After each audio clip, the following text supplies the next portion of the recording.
ustedes voy a explicar la primera parte de médula ósea y también de sangre. No está aquí en la presentación, pero vamos a avanzarlo, ¿no? Para que ustedes puedan tener conocimiento. Si ustedes abren el libro de histología de bolsillo de Lippincott, allí está resumidísimo sangre, ¿sale? Entonces, ahorita voy a ver si lo abrimos para ustedes. Creo que sí lo tengo aquí en esta computadora. Aquí está. Para compartírselos un ratito también.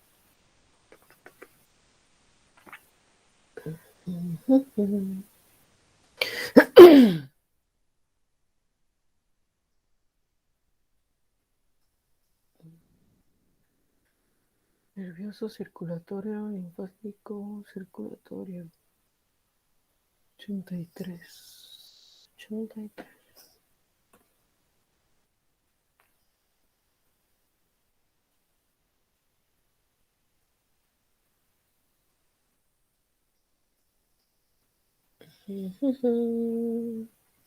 Aquí está. Bien, ahí les va la presentación. Presten atención. El objetivo es que ustedes hicieran un trabajo similar a esto, de manera que sí deben practicarlo para poder explicar con esa facilidad que les voy a explicar ahorita este tema, ¿vale? De hecho, esta plantilla la diseñé con el objetivo que ustedes empiecen a desarrollar sus siguientes presentaciones con este modelo de definición, componentes, etcétera, etcétera, ¿no? La definición de la médula ósea por definición es un tejido conectivo especializado. Punto. Con eso es suficiente. ¿Sí? Tejido conectivo especializado.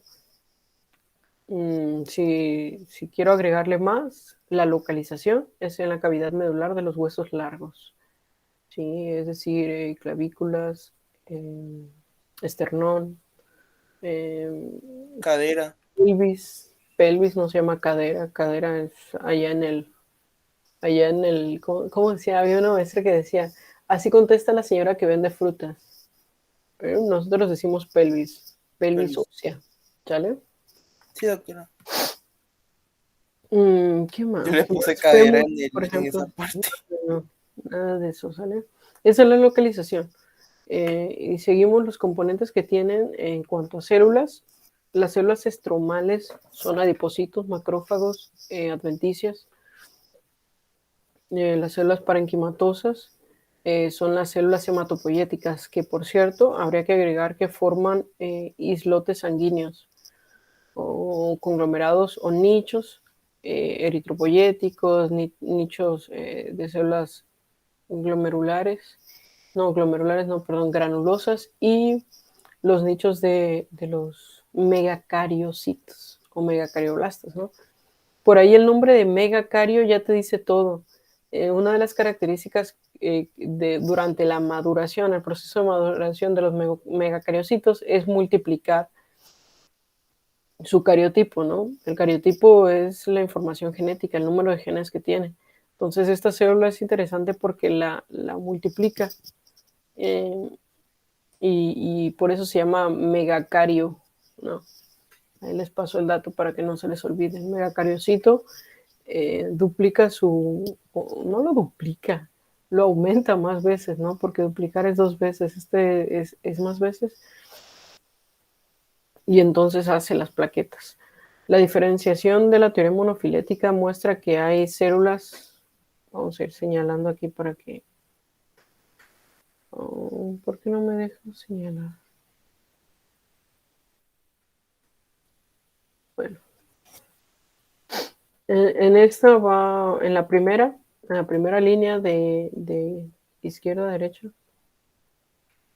¿sí? En la primera de la pantalla, desde su izquierda hacia la derecha, van a ser las pluripotenciales, después las multipotenciales, que multipotenciales van a encontrar que hay bipotenciales y monopotenciales.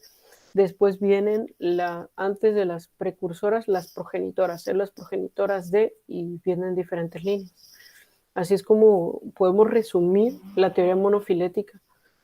es en relación a la diferenciación que van a ir teniendo o que va a ir teniendo la célula madre hematopoyética o la célula madre pluripotencial para ir dando a un linaje específico.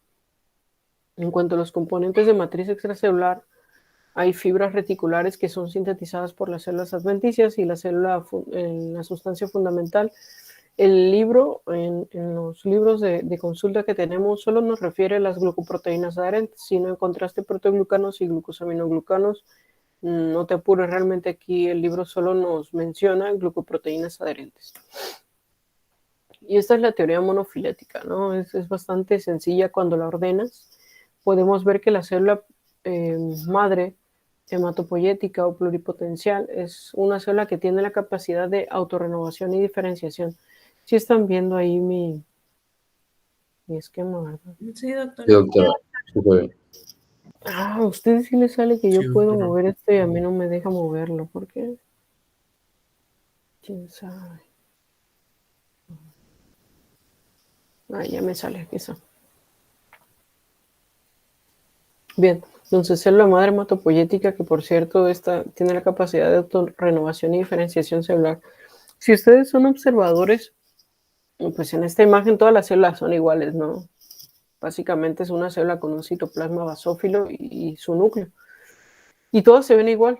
Aquí no diferenciamos por morfología de las células, se diferencian por los marcadores CD o por proteínas integrales expuestas hacia el líquido extracelular. No son integrales, son proteínas periféricas, perdón. Entonces, estas proteínas son a las que se les llama CD, que son proteínas periféricas, ¿sí? Y se les da un número CD34. En el caso de la célula madre hematopoyética, es la que tiene CD34, 38, 90, CKIT y el linaje negativo. ¿Sí? Eso es lo que significa el lin negativo. Luego vamos a encontrar que esa célula, por acción de interleucinas o de factores estimulantes de colonias de granulocitos y macrófagos, empiezan a diferenciarse, ¿no? Hay sustancias que van a participar en esta celulita cuando se estimulen y que, por cierto, quien favorece esa diferenciación celular es en parte otros grupos celulares. En este caso hablamos de las células estromales. Va a ayudar a que la célula madre hematopoyética pluripotencial se vuelva multipotencial, es decir, pierde su capacidad para dar lugar a todas y ahora se va a especializar en una de dos: células progenitoras linfoide común o células progenitoras mieloide común. Lo mismo, en respuesta a estímulos o a factores estimulantes de diferenciación o factor estimulante de colonias o interleucinas, entonces se van diferenciando. La célula progenitora mieloide común, que es multipotencial, se va a diferenciar a progenitoras de dos tipos: granulocitos y monocitos, este es bipotencial, o de eritrocitos y megacariocitos, que esta también sería en este caso bipotenciales, ¿no? Y la célula progenitora de eritrocitos y megacariocitos va a dar lugar obviamente a los megacariocitos o al megacarioplasto, que después se diferencia a megacariocito, y al pleuritroblasto, que sufre una serie de diferenciaciones a pleuritroblasto, eritroblasto ortocromático, policromático, vuelve a ser ortocromático, y finalmente ya es el reticulocito, y que son las modificaciones que va presentando para volverse, para liberar, perdón, el reticulocito de médula ósea a sangre, ¿no? Y en el caso de los granulocitos y monocitos, este va a dar lugar a los monoblastos, que van a dar parte a formar en la sangre a la célula madura monocito, y el mieloblasto es el que va a dar lugar a los 3 granulocitos. Y finalmente el linfoide común va a dar lugar a precursores o células inmaduras, que son las natural killer, los linfocitos pre-T y pre-B, que estos finalmente tienen que ir a sus órganos linfoides secundarios para llevar a cabo la maduración, que no es otra cosa que la exposición a un antígeno para poder reconocer y tener una inmunidad celular o plasmática específica. Y aquí les presento algunos de los factores que van participando, ¿no? En las células progenitoras multipotenciales, por ejemplo, el libro de Ross refiere que el factor estimulante de colonias de granulocitos y monocitos más la interleucina 3 son los que van a participar a que una célula madre hematopoyética en exposición a estos factores se vuelva una célula progenitora mieloide común, a diferencia de que no nos da cuáles son los factores que van a favorecer a que la célula se convierta en una célula progenitora linfoide común. Cuando es así, podemos tener dos teorías, ¿no? El quedarnos con la idea de que no tenemos todavía esa información o entender que en ausencia del factor estimulante de colonias de granulocitos y monocitos o megacariocitos y la interleucina 3 en ausencia de, entonces se va a volver una célula progenitora linfoide común. Y esa célula que no se expone a estos factores se diferencia a la linfoide común y en presencia de cualquiera de estos factores, entonces se va a diferenciar si es que hay interleucina 2 e interleucina 5, se convierte en natural killer. Si expresa la célula este factor de GATA3, se diferencia a un linfocito pre-T y si se expone el PAX5, se va a diferenciar a un linfocito pre-B. No es tan necesario que en algunas te aprendas todos estos. Es más, algunos son factores estimulantes de colonias y llevan el nombre de la célula a la que van a diferenciar. Entonces no te pierdes tanto. ¿Cuáles sí te recomiendo que te debas aprender? Estas dos, ¿no? De megacariocitos y el proritoblasto. ¿Por qué lo debes aprender? Bueno, porque son específicas, ¿no? Aquí es interleucina 3 y 4 y entonces la célula va a desarrollar va a tener modificaciones de expresión de genes, en este caso GATA1, que hace que la célula exponga un receptor para eritropoyetina o un receptor para trombopoyetina, que son hormonas que van a sintetizar otras células en otros órganos y van a favorecer el desarrollo de este tipo en este caso, células o del megacardioblasto que se va a fragmentar o se va a partir para poder dar lugar a las plaquetas, ¿no? Entonces recordar que son células multipotenciales, la célula madre hematopoyética, pluripotencial, perdón, multipotencial, linfoide común y mieloide común, progenitoras, las de granulocitos y monocitos, eritrocitos y megacariocitos, que son bipotenciales, y finalmente las precursoras. Estas precursoras, cuando van a sangre, bueno, ya dan la célula madura. Aquí tenemos el corte histológico esquemático. Todas estas células que tú ves de moradito, todas iguales, todas iguales, todas iguales, son precisamente las células hematopoyéticas. Entonces, de células hematopoyéticas, recordar que están organizadas en nichos. Los nichos que están lejos del sinusoide van a ser los de granulocitos. Los nichos que están cerquita son los islotes eritroblásticos y el megacariocito, que es una célula que para diferenciarse va a estar multiplicando o va a estar multiplicando su cariotipo para hacer un núcleo bilobulado y posteriormente, no bilobulado, multilobulado y fragmentarse a dar lugar a las plaquitas. Esas son las células parenquimatosas, las células estromales, están los adipocitos que hace la médula ósea amarilla, están las células endoteliales, están los macrófagos y las células adventicias, que son estas azulitas que se ven aquí. Y este es un corte histológico en donde podemos observar que la mayoría de células son iguales, ¿sí? Todas son iguales, todas pueden ser una célula madre hematopoyética, pueden ser linfoblastos, pueden ser cualquiera de estos, ¿no? Células linfoide común, progenitoras mieloide común, pueden ser células progenitoras de granulocitos y monocitos, pueden ser células progenitoras de eritrocitos y megacariocitos, monoblastos, mieloblastos, megacarioblastos o proeritroblastos, pueden ser cualquiera. ¿Cómo las reconocemos? Por inmunohistoquímica. Es decir, buscar precisamente estos marcadores para poder reconocerlos, ¿sí? Excepto, por ejemplo, el megacarioblasto, pues si se observa el adipocito, en este caso sí se podría reconocer, porque son células que ya tienen una morfología distinta, pero en general las células hematopoyéticas van a ser todas iguales. La hematopoiesis prenatal, la fase mesoblástica, ocurre a partir de la segunda semana de la concepción y es cuando se empiezan a desarrollar en el saco vitelino los islotes sanguíneos, los primeros, y posteriormente pasa a la fase hepática que empieza en el segundo trimestre. Esta fase hepática forma solamente eritrocitos. Y luego se agrega el vaso, la fase esplénica, para desarrollar también o para hacer la sangre durante el segundo trimestre también. Y a partir del final del segundo trimestre, ya en el embrión se empiezan a observar que se inicia la fase mieloide, que es cuando la sangre se forma en los huesos largos. La irrigación tiene que ver con un drenaje especializado en donde la arteria nutricia entra. Vamos a ver si puedo dibujarlo aquí. La arteria nutricia entra, perfora el hueso, luego hace dos ramas longitudinales. Después de esas ramas longitudinales hay arterias radiales, ¿sí?, que se van hacia la periferia, es decir, hacia lado y lado, y posteriormente se hace una red de sinusoides. ¿Sí? Podemos poner los sinusoides así. Y después el sinusoide, pues como todo vaso, ya ahora va a tener su retorno sanguíneo. Después del sinusoide, vamos a iniciar el drenaje de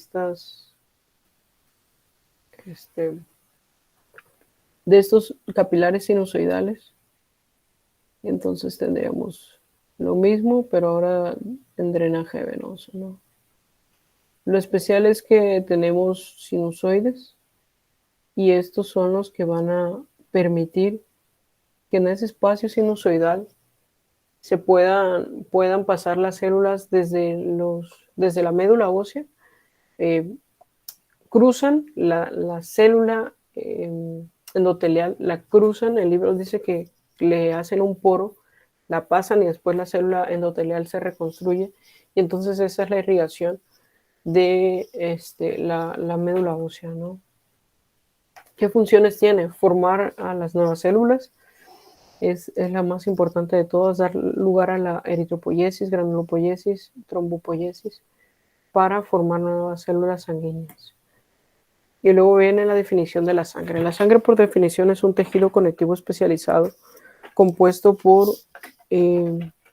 células. ¿Cuáles son las células? Eritrocitos, neutrófilos, basófilos, eosinófilos, que son los leucocitos, por monocitos, que son las células agranulares, monocitos, macrófagos, plasmocitos, linfocitos, que son linfocitos B, linfocitos T, natural killer, células dendríticas, también se forman acá.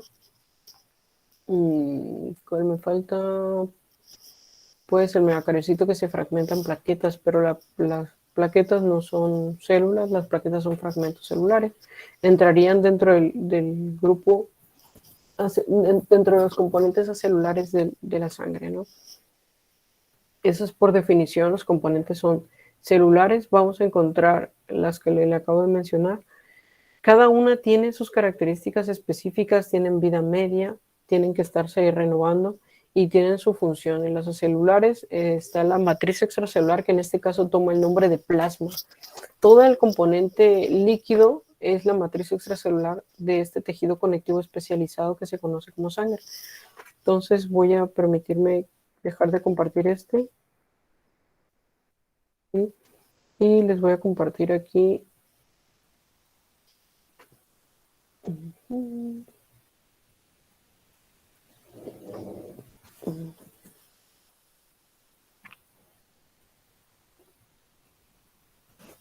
Aquí está. En el libro de Histología de bolsillo de Lippincott, en la página 84, ahí está súper resumido, ¿no?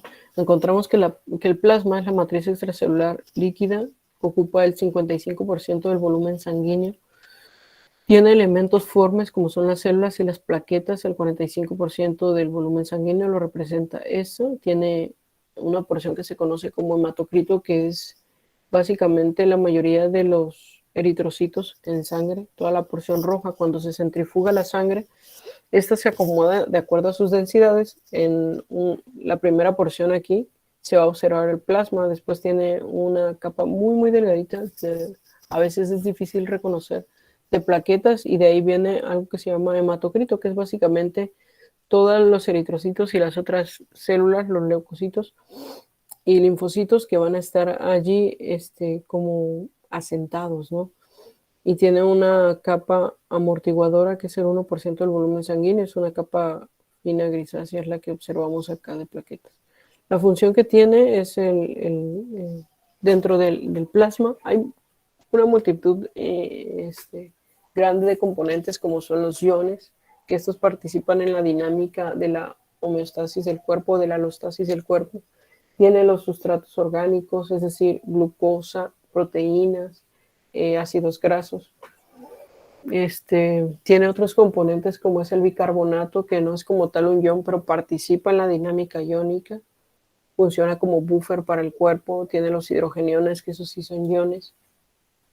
Tiene los iones sodio, cloro, potasio, calcio, magnesio, fósforo, que también son parte de los componentes sanguíneos.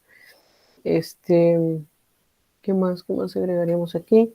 Luego en elementos formes, ya aquí en este libro nos empieza a explicar los eritrocitos, su función que tienen. ¿Sí? Por ejemplo, nos dice que el eritrocito son células que van a tener un color eosinófilo, se observa roja por la presencia de la hemoglobina. Son bicóncavas, es decir, tienen como sacabocados de ambos lados de la célula y eso le permite pasar por los capilares. De hecho, esta célula, el eritrocito, es como la regla en histología. Se usa para medir a otros componentes, otros tipos de células. El eritrocito es como muy constante, entonces hagan de cuenta que todo se compara con el eritrocito en el caso de la histología, ¿no? Por el tamaño.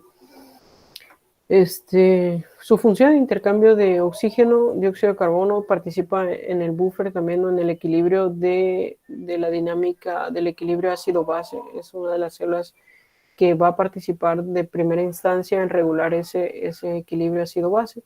Luego tenemos los neutrófilos, en este caso hay neutrófilos en banda y neutrófilos segmentados. Estos son células sanguíneas con diferentes núcleos, tienen diferentes gránulos azurófilos y su respuesta es básicamente en infecciones agudas, o sea, cuando inicia una infección, las primeras células que van a aparecer de leucocitos son ellos, los neutrófilos, y también van a aparecer en respuestas bacterianas. Luego viene el linfocito, que el linfocito, acuérdense, hay linfocito B, linfocito T y natural killer. Participa más en infecciones crónicas, o sea, después de ser agudas, cuando se torna crónica, vamos a encontrar a los linfocitos respondiendo, porque ya son parte de la respuesta inmunológica adaptativa, la que va a generar anticuerpos o va a generar sustancias específicas o reconocimientos específicos en caso de infecciones intracelulares. Los monocitos, por su parte, son células también grandes que tienen un núcleo arriñonado, eso es lo característico, no poseen gránulos, al igual que los linfocitos que no tienen gránulos, y estos responden a infecciones moviéndose hacia el sitio para fagocitar a los componentes, es el que finalmente elimina la sustancia o el cuerpo extraño. Tenemos los eosinófilos, tienen núcleos bilobulados, están con gránulos, ¿sí? Estos gránulos son eosinófilos, son de color rosa, a diferencia del neutrófilo que le dan una tonalidad morada a los gránulos. Estos son gránulos rosas. Responden a las infecciones alérgicas, infecciones parasitarias o crónicas también. Estos tienen una vida media muy corta, casi no los buscamos en sangre, o por ejemplo, si hacemos una muestra de sangre, es difícil encontrar eosinofilia a menos que exista un problema bastante crónico, ¿no? Porque los eosinófilos tienen una vida media muy corta. Esta es la tercera, el basófilo. Si lo comparan con el neutrófilo, no hay manera de confundirse. Es más, aquí ni se ve el núcleo debido a la presencia de la gran cantidad de gránulos basófilos. Basófilo es morado, ¿no? Entonces, ellos participan en la liberación de agentes vasoactivos en respuestas alérgicas. Se liberan histamina, es el principal componente del basófilo. Las plaquetas, pues son fragmentos celulares, no son los eritrocitos, son estos puntitos que ustedes ven, estas manchitas, son los trombocitos, pero acuérdate que no son células, y son los que participan en la formación del coágulo sanguíneo y la reparación de la lesión en la hemostasia. Sí, ahí está para que tú lo leas, ese capítulo está bastante resumido, eso es todo lo que tienes que ver ahí.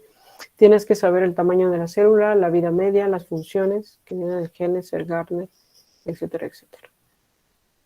Listo, así de facilito era lo que ustedes tenían que presentar. ¿Está difícil? No, ¿verdad?